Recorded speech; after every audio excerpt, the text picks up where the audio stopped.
My most amazing artist. Today we heard the story Chicka Chicka Boom Boom, one of my favorite stories about the alphabet. Those letters get in some serious trouble as they start climbing the tree.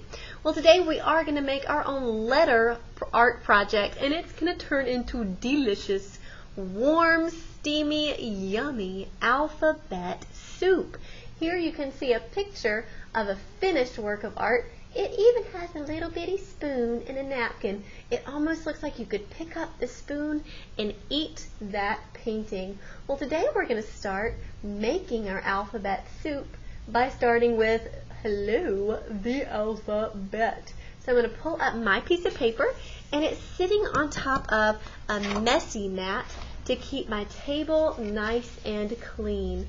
When we're drawing our alphabet today, we're going to use something called oil crayons. Oil crayons are simply big, thick, delicious colors. They make bright, bold colors on a white piece of paper. So I'm going to begin by picking up one oil crayon, and I'm going to start at the beginning of the alphabet. What letter does the alphabet start with?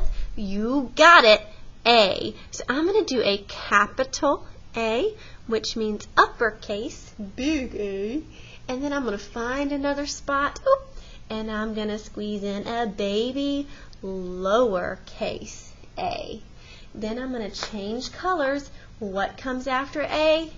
You got it, B. So I'll do a B, an uppercase B, and then come around here and do a little baby lowercase b, making sure I press down hard with the oil crayons. If I draw my lines really wimpy, not pressing down at all, then it won't show up on my paper. This is a wimpy line. Look at that.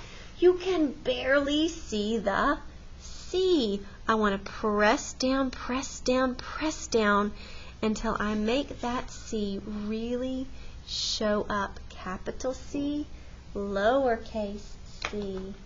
All right, here I go, changing colors again. A, B, C, D. So I'm going to add an uppercase D and a lowercase d.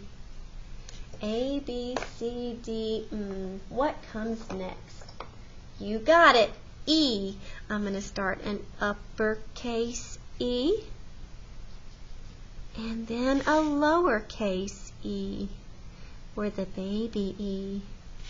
All right, now my letters look like they're floating around the page, like they float in alphabet soup. Mrs. Groover's going to pause my video, and I'm going to fill in the rest of my alphabet for you to see. Let me see if I can find my wiggly mouth. Okay, now that I have all of my letters drawn all over the paper, making sure I'm not leaving any big old spaces, I wanted to show you a picture of alphabet soup. We have the letters, but we are missing the most delicious part, which is that liquid broth that we're going to add in. Now the broth is that orangey sort of yellow color. So here comes my chicken broth. My mouth is watering thinking about soup right now. All right, you're going to get a little cup of paint. This little cup has liquid watercolor in it, so it's already wet and ready to go. Keep your cup on your messy mat when you're painting, because if it gets out here and spills on the table, we're going to have a big mess to clean. I'm going to take a paintbrush. I'm going to dip into the soup or the chicken broth and fill it in.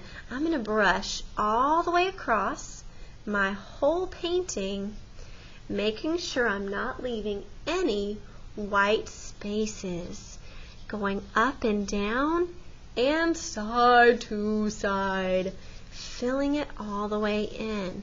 Now I've already painted this part. Should I go back over it again? No way. I'm only looking for spaces that I have not filled in, going right over those delicious alphabet letters. If you paint over and over again on the same spot, your paper is going to tear in the middle, and you'll have a hole in your alphabet soup. And you can't eat soup that has a hole in it because it'll drain out of your bowl. So taking your time, filling in all of your white spaces, spreading that chicken broth out, or that chicken broth cooler. Of course, don't taste your paint because this isn't actual soup. It's just colored like it. Getting all the way down to the bottom. Oop, I think Miss Groover is finished. I've got alphabet soup on my paper. Be careful when you're dipping. Don't accidentally turn your cup over because that paint will run all over your art and your neighbor's art. Keep it on your placemat and watch your paintbrush as you paint. Good luck making your alphabet soup today. I hope you're not as hungry as Miss Groover is. There we go.